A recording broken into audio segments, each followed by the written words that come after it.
राधे राधे। कैसे हैं आप सब। आज मैं अध्याय 23 की कहानी सुना रही हूँ। माघ मास का 23वां अध्याय।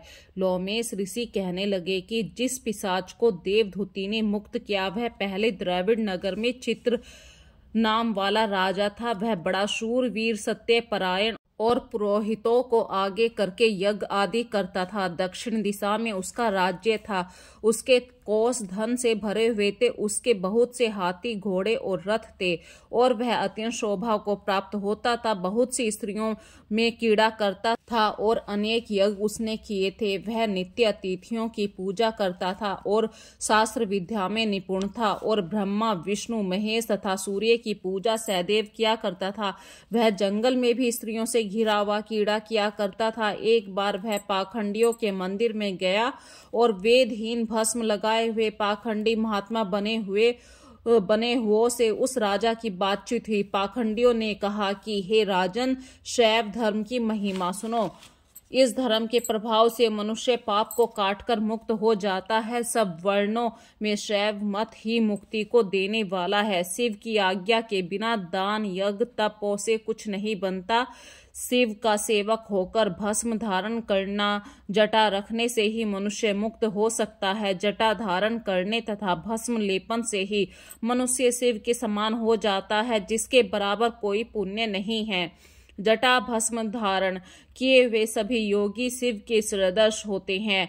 अंध, जड़, नपुंसक तथा मूर्ख सब जटा से ही पहचाने जाते हैं। शूद्र वर्ण के शैव भी पूजनीय हैं। विश्वामित्र क्षत्रिय होकर तप से ब्राह्मण हो गए। वाल्मीकि चोर होकर उत्तम ब्राह्मण हो गए। अतः शिव पूजन में किसी बात का विचार नहीं है। तप से ही ब्रह्मत्व प्राप्त होता है, जन्म से नहीं।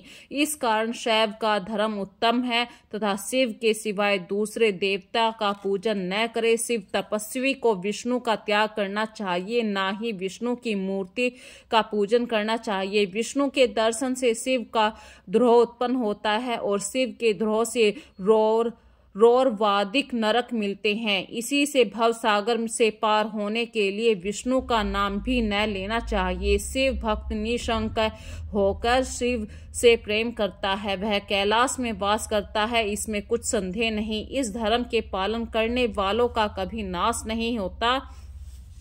इस पाखंडी के ऐसे वचन सुनकर राजा ने मोह में आकर उसका धर्म ग्रहण कर लिया। वह वैदिक धर्म को त्याग दिया, श्रुति स्मृति और ब्राह्मणों की निंदा करने लगा। उसने अपने घर अग्निहोत्र को बुझा दिया और धर्म के कार्य बंद कर दिए।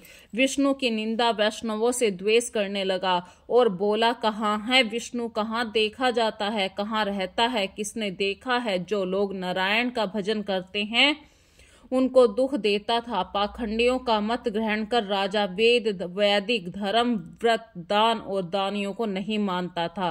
अन्याय से दंड देता वह कामी राजा सदा स्त्रियों के समूह से घिरा रहता, क्रोध से भरा रहता, गुरु पुरोहितों के वचनों को नहीं मानता, पाखंडियों पर विश्वास करता, गांव, हाथी, घोड़े, सुवर्ण आदि देता था।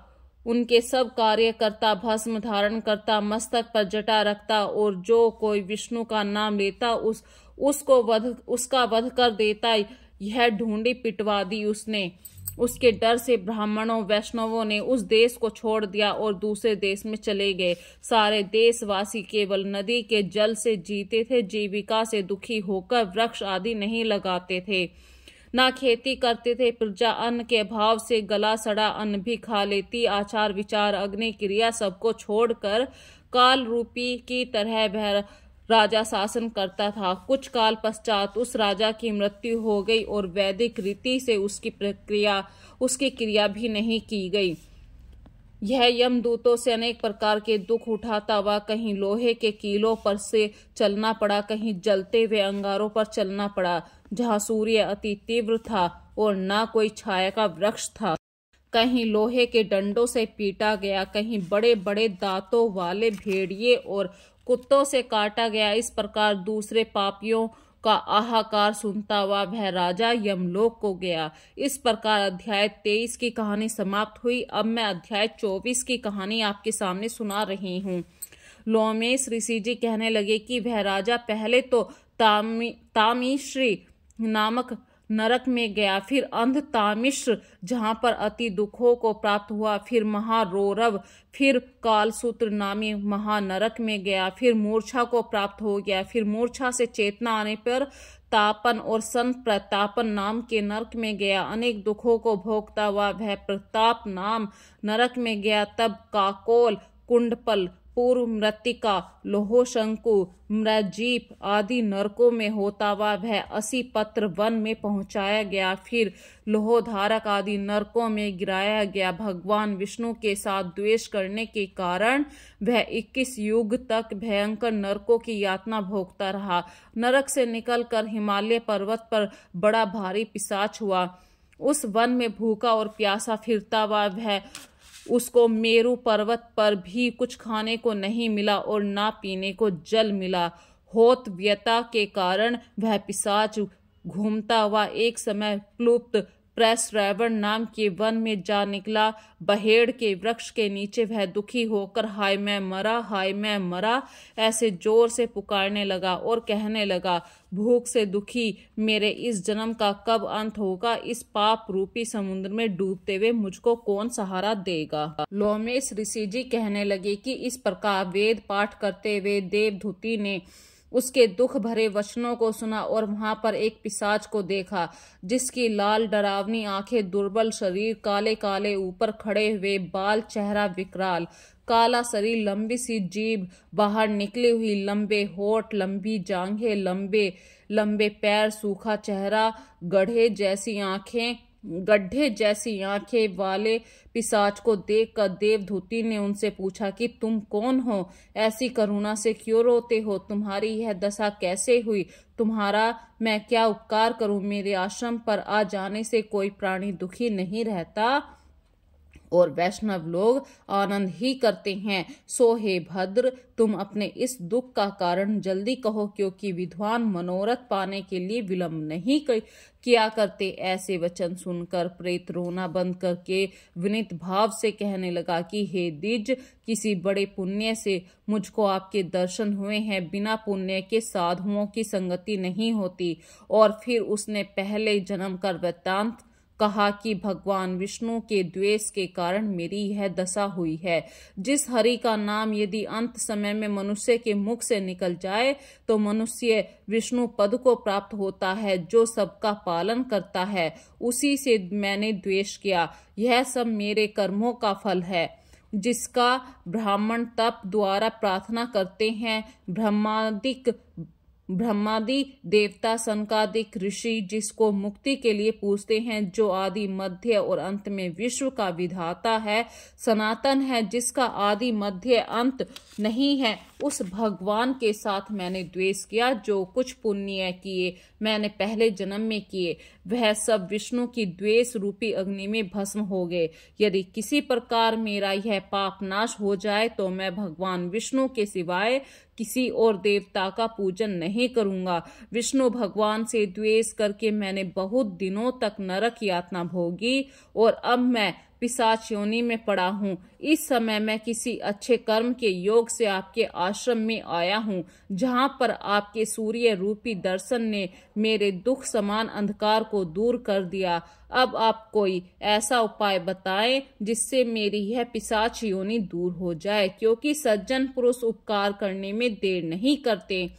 देवधूति कहने लगे कि यह माया देवता, मनुष्य, असुर सबकी स्मृति को मोहित कर देती है, जिससे धर्म का नाश करने वाला द्वेष पैदा हो जाता है। जगत के उत्पन्न करने वाले, रक्षा करने वाले, नाश करने वाले जो सब प्राणियों की आत्मा है, उनसे भी लोग द्वेष करते हैं। जिनके अर्पण करने से सभी कर्म सफल होते हैं, उनकी भक्ति से मूर्ख मुंह मोड़ने वाले मूर्ख कौन सी गति प्राप्त नहीं होते हैं। चारों वर्णों का वेदाक्त हरि का भजन करना ही उत्तम है, अन्यथा कुमार्ग में चलने वाले मनुष्य नरक के गामी होते हैं। इसी कारण वेद विरुद्ध कर्मों को त्यागना चाहिए। अपनी बुद्धि से बचे हुए धर्म के मार्ग पर चलने से मनुष्य परलोक के पथ का भी नाश करते हैं। वह वेद, देवता और ब्राह्मणों की निंदा करते हैं। झूठे मन कल्पित शास्त्रों को मानने वाले नरक में जाते हैं। देवाधिदेव विष्णु से विमुख होने वाले नरक में जाते हैं।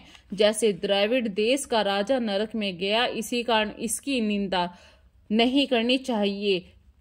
वेद में कहीं न गई क्रिया को भी नहीं करना चाहिए।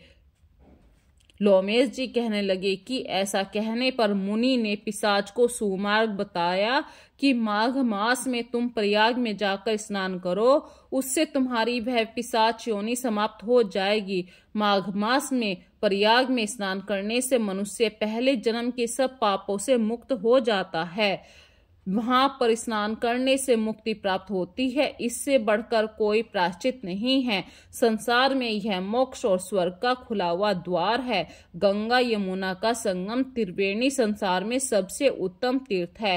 पाप रूपी बंधन को काटने के लिए यह कुल्हाड़ी है। कहाँ तो विष्णु, सूर्य, तेज, गंगा यमुना का संगम, कहाँ यह तुच्छ पाप रूपी तूर्ण की आहुति। जैसे घने अंधकार को दूर करने वाला शरद का चंद्रमा चमकता है, उसी तरह संगम में स्नान करने से मनुष्य पवित्र हो जाता है। मैं तुमसे गंगा यमुना के संगम का वर्णन नहीं कर सकता, जिसके जल की एक बूंद के स्पर्श से केरल देश का ब्राह्मण मुक्त हो गया। ऋषि के ऐसे वचन सुनकर प्रेत के मन में अत्यंत शांति उत्पन्न हो गई, मानो सब दुखों से छूट गया हो। प्रसन्नता से उसने विनय पूर्वक ऋषि से पूछा। अध्याय 24 की कहानी समाप्त हुई। अगली वीडियो में मैं आपको अध्याय 25 की कहानी सुनाऊंगी। यदि आप माघ मास में पूरा महीना नहीं नहा पाए हैं तो आप सुबह उठने की कोशिश कीजिए।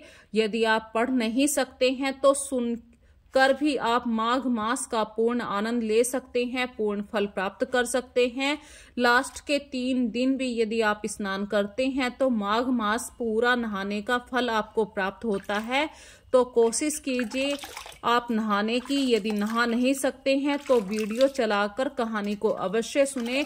कहानी सुनने से भी वही फल प्राप्त होता है। तो राधे राधे।